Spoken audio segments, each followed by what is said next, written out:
chronological Bible, depending on how much you want to read each day, is probably the best way to go. That to me, that is the best comprehensive way to go when it comes to just I'm going to open up the Bible and try to read through the whole thing, right? It's a daunting task. There's a lot there.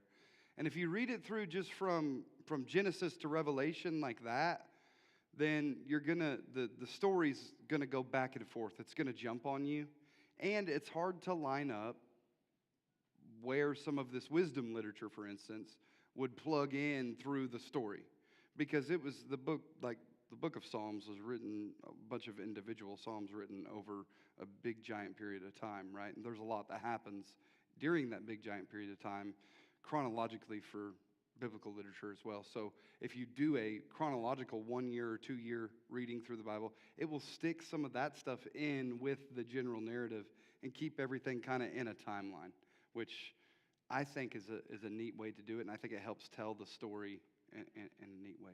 There's a little bit of rhyme or reason to how the Bible is formed. Of course, we have the Torah, then we have the prophets, and the law, and the wisdom literature in our Old Testament, and in our New Testament, chronologically, it makes some sense. However, once you get past the Gospels, what was written is not real accurate as far as the timeline of all that, how it lays out. So, but I would suggest chronological. Yes. So I know that you read from the ESV. Mine is the NIV, and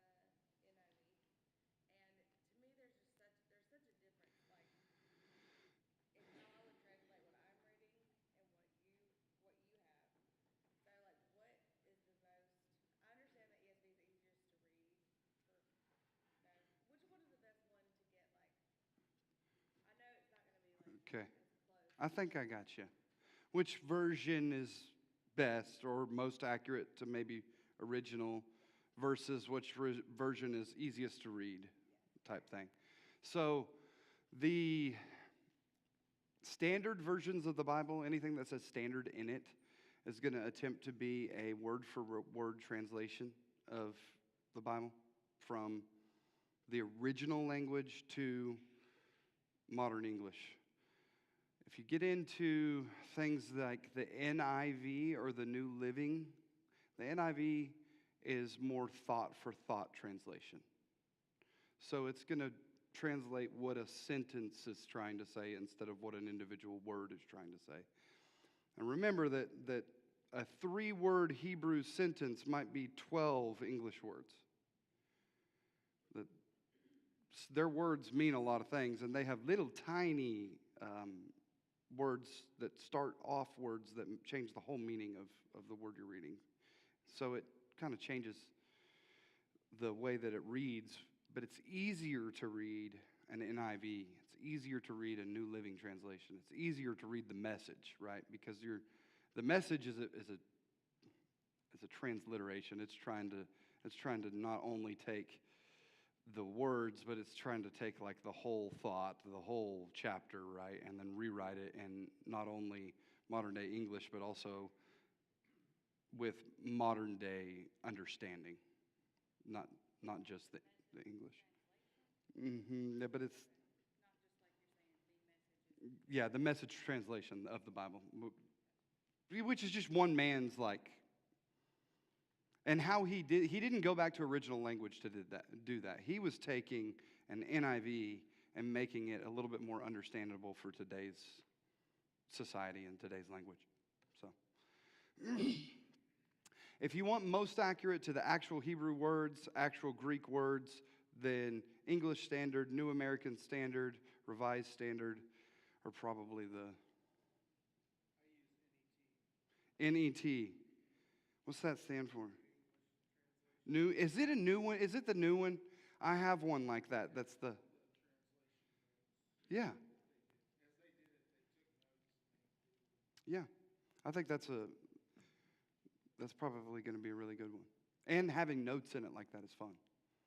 That do the translation notes and tell you about what manuscript it comes from and why there might be something a little different about it. Those are kind of fun to read. So if you're a footnote person. All right. You had a question?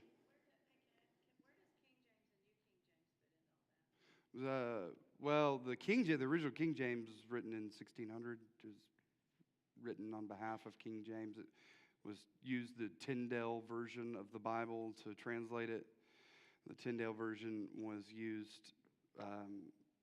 created. It's kind of one of the Wycliffe and Tyndale were the first English versions of the Bible, which means it's the first time the Bible was written in something other than Latin outside of the original Greek and original Hebrew manuscripts.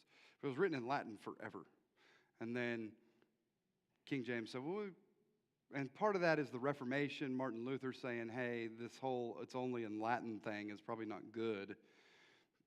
Everyday people should be able to read this thing too, not just people who know Latin, because nobody knew Latin then, just like nobody knows Latin now. And when they translated it into Latin, or into English, they used the Latin Vulgate, which was a translation of the Greek Apocrypha, which the Greek was, they took the Old Testament, translated it to Greek. So the whole Bible was in Greek. And they used that to make the Vulgate, and then they used the Vulgate to make the Tyndale version, and then the Tyndale version becomes kind of the New King, or the King James version. And all of that is great. The caution with it is that, that's a long time ago.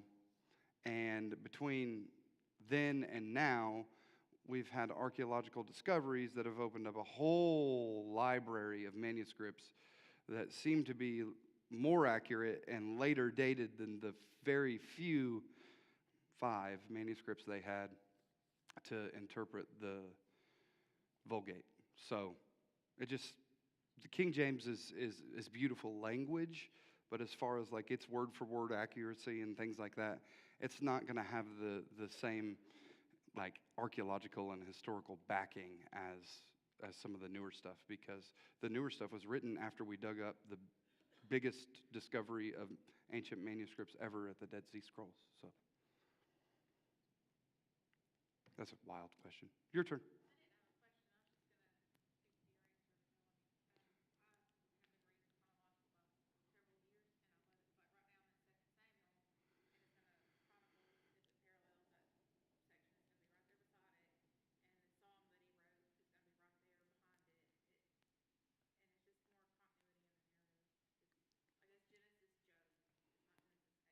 Yeah,